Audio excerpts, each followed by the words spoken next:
Halloween is here.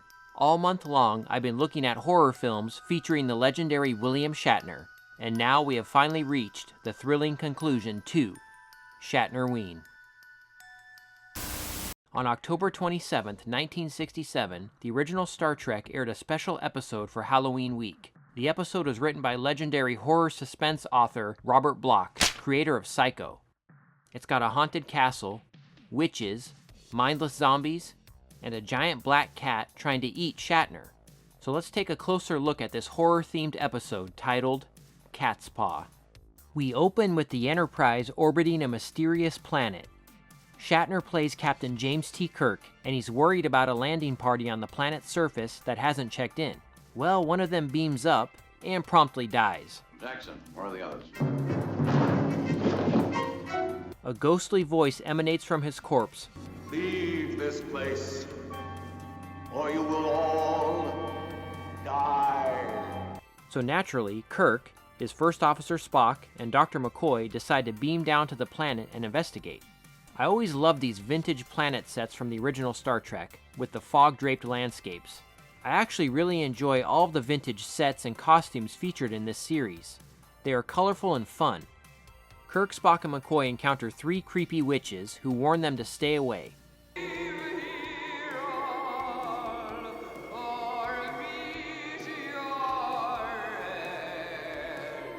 Great makeup here too. Spock. Comment. Very bad poetry, Captain.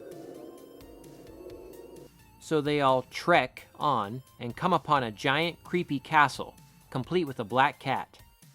If we weren't missing 2 officers and a third one dead, I'd say someone was playing an elaborate trick or treat on us. The Halloween nature of this episode is in full force.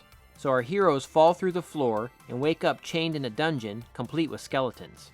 As if someone knew what it was that terrifies man most on an instinctive level. This episode combines 2 of my favorite things, Star Trek and horror, to great effect. So the missing crew shows up as mindless zombies, and McCoy keeps talking about trick or treat. Can you feel the Halloween spirit in the air? We come to find out that 2 powerful aliens named Korob and Sylvia have taken human form and created all of this. The original mission of these alien beings is kept purposely vague, but Sylvia has now become enamored with her human form and tormenting the crew of the Enterprise. Will Kirk and company escape this real-life haunted house? This is one fun episode. As I said earlier, this episode originally aired during Halloween week 1967, and as far as I know, it's the only episode in the entire Star Trek franchise made specifically for a certain holiday. All of the horror elements here are used to great effect, including the climax where Kirk and Spock are stalked by Sylvia in the form of a giant cat. The cat is the most ruthless, most terrifying of animals. As far back as the saber-toothed tiger. Now apparently, Spock isn't familiar with Keyboard Cat. One of my favorite things about the original Star Trek is the chemistry and witty banter between the leads. They play off each other beautifully, and there's so many great lines and moments in this episode. How long has it been?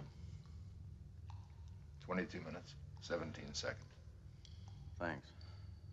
Captain James T. Kirk is the role that William Shatner was born to play, and he's so damned good here. Even the alien Sylvia can't resist him. And to further illustrate that Shatner is a badass, when he's attacked by a zombified crew, he immediately defeats them. Take that, Sulu. On a technical level, the episode is fantastic vintage television. What the original Star Trek lacked in budget and more than made up for in stories, character, and heart. I love all of Star Trek, but the original series will always be my favorite. This is my crew and my Enterprise. Speaking of which, the original Enterprise is unequaled, in my opinion. Just beautiful. And I absolutely love the score here too. In fact, I actually have the original Star Trek series soundtrack on CD. Horror and suspense writer Robert Bloch actually penned 3 episodes of the original series, all with horror elements. So yeah, this is one of many classic episodes. I've always loved it as a kid, and I still love it now. If you haven't seen the original Star Trek before, check it out. It's classic science fiction at its finest, and I cannot recommend it enough. Well, that does it for Shatner-Ween. There were so many horror-related Shatner projects to choose from. Perhaps future installments are warranted. Shatner-Ween 2, More of the Night Shatner Came Home. Shatner-Ween 3, Season of the Shatner. I'm too lazy to do any more photoshops, but the possibilities are endless. We'll see. Okay, one more. Shatner-Ween 5, The Revenge of Shatner. But until then, have a safe and happy Shatner-Ween.